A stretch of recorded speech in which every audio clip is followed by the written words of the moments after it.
de hecho, dedicándome desde el 2014 a trabajar casi exclusivamente métodos de investigación en políticas públicas. Am, Empecé por lo más accesible, lo que yo conocía, que era el análisis comparado de políticas públicas, pero de una forma casi natural llegué a métodos múltiples y en particular a la combinación de análisis comparado cualitativo con la reconstitución de procesos, porque es lo que se hace mucho ahorita. Eh, y bueno, ahí es donde me encontré con Guy Peters y algunos colegas que colaboraron con el handbook que tú mencionabas. Y con Guy, básicamente nos encontramos sobre la idea de, que él había desarrollado en textos anteriores, la importancia que tiene la comparación en ciencias sociales y especialmente en lo que nos interesa en políticas públicas. Entonces, él viene de su primera, digamos, experiencia es más una tradición cuantitativa, pero se ha ido abriendo también a métodos múltiples y precisamente donde nos encontramos es sobre su libro sobre estrategias de política comparada, no políticas comparadas, sino comparative politics, que es una crítica constructiva a los enfoques estrictamente cuantitativos, ¿no? de política comparada. Y donde justamente él revisita ciertos autores desde la ciencia política, desde la práctica misma de la comparación en ciencia política, pero con una mirada a las políticas públicas.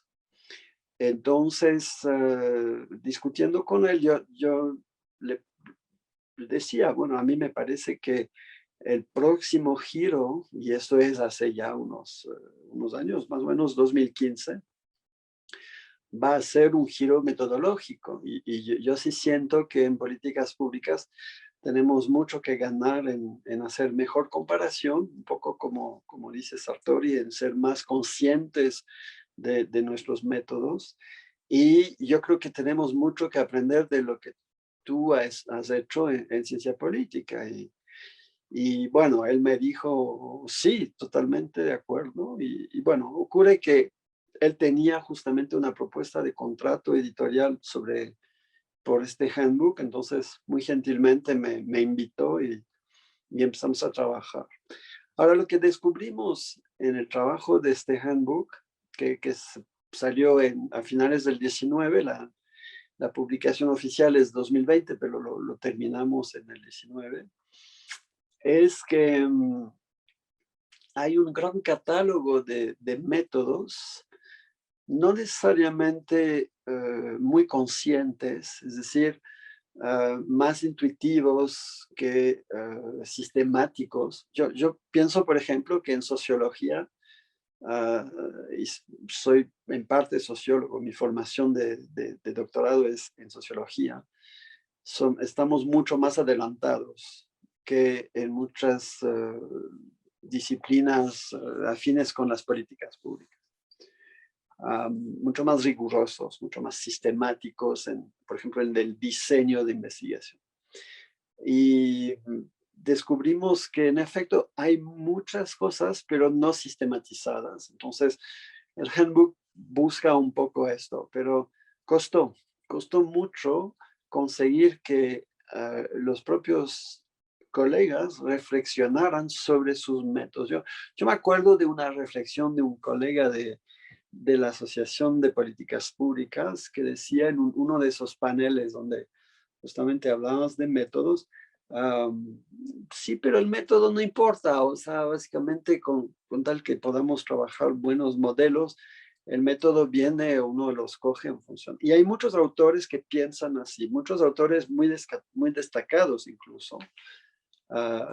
Otra anécdota es con otro colega, cuando yo le presenté un proyecto de libro así de muy avanzando muy al detalle del método, justamente él básicamente me decía, saca esta parte, ponla en un repositorio así de Social Science Research Council, una cosa así, y más bien saca la información, los resultados y el avance para la teoría.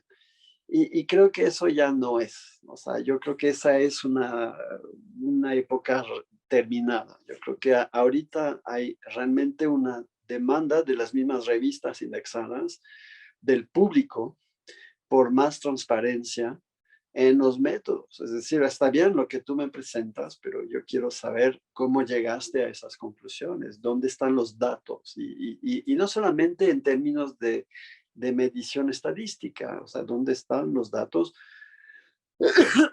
se refiere a la contraparte empírica de lo que uno afirma en un análisis de falla de implementación, o de éxito de pronto, de cambio de política, etcétera. Entonces, lo que nos da, lo que aporta el handbook es justamente una, una primera aproximación. Nuevamente es un texto para empezar, o sea, yo creo que cada capítulo en sí podría dar lugar a un libro. De hecho, muchos autores han hecho libros aparte, pero al menos nos muestra cómo trabajar con múltiples métodos, eventualmente en equipo multidisciplinario, y cómo estos múltiples métodos permiten cubrir un campo muy amplio de problemas de análisis de políticas y de diseño de políticas públicas, que es mi último punto y es quizás la última parte de nuestra entrevista.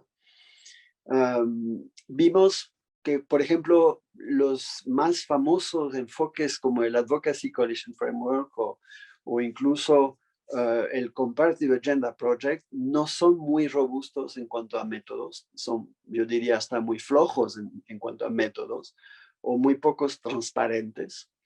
Y en parte yo creo que eso se traduce por un estiramiento del marco conceptual. Es decir, que justo lo que yo decía en el libro de análisis, esos marcos o estos frames, como los llamemos, son buenos para abordar ciertos aspectos de las políticas públicas, la puesta en agenda, en el caso de los dos que acabo de citar, pero o el cambio de políticas, pero desde la puesta en agenda, que es básicamente la puesta en agenda. O sea, es tautológico decir que la puesta en agenda es cambio en la política, pero no más que esto. Y en realidad ese es el gran problema del estiramiento conceptual, es que un estudiante que quiere estudiar fallas de implementación, muy pocos métodos se encuentran en estos marcos. Tiene que ir a otras teorías y a otras propuestas. Y bueno, lo mismo diría de la evaluación, porque lo que hemos visto en los últimos 40 años es una especie de mutación desde los modelos tradicionales muy setentosos, sesentosos de la cooperación, y muy basado justamente en la tradición anglosajona de evaluación de impacto, de medición econométrica y cosas por el estilo, hacia métodos de evaluación múltiples, donde se cruzan dos dimensiones que son partes, dos caras de la misma medalla, diría. Es decir, no solamente los resultados, sino también el proceso que llevó a esos resultados. Y eso no se hace solo con la regresión econométrica. O sea, esto requiere, por ejemplo, etnografía, grupos focales, process tracing, etc. Entonces, los métodos, cuando entramos a discutir sobre métodos de políticas comparadas, en realidad rápidamente llegamos a evaluación de políticas públicas, porque es como, bien o mal, se aprende de las políticas, ¿no? Eso tiene implicaciones muy grandes sobre, por ejemplo, las teorías del aprendizaje social, policy learning, las teorías de la difusión de política, policy diffusion, y bueno, todos los problemas tradicionales de policy failure o de implementation gap o de policy change, etcétera. policy paradigms. O sea, todas las grandes preguntas que se han abordado en los últimos 70, 80 años en políticas públicas pasan por la política comparada, sino que no es la comparative politics. En realidad, aprendimos mucho de la comparative politics y bueno, como digo, Guy viene de esa tradición, entonces no es para nada una cosa que se desconoce, pero sí, hemos ido mucho más lejos, ¿no? Y hay muy buenos textos justamente para adoptar perspectivas más de within case study o de casos únicos o de casos a profundidad, porque sabemos que arrojan mucha información sobre los problemas que estaba mencionando.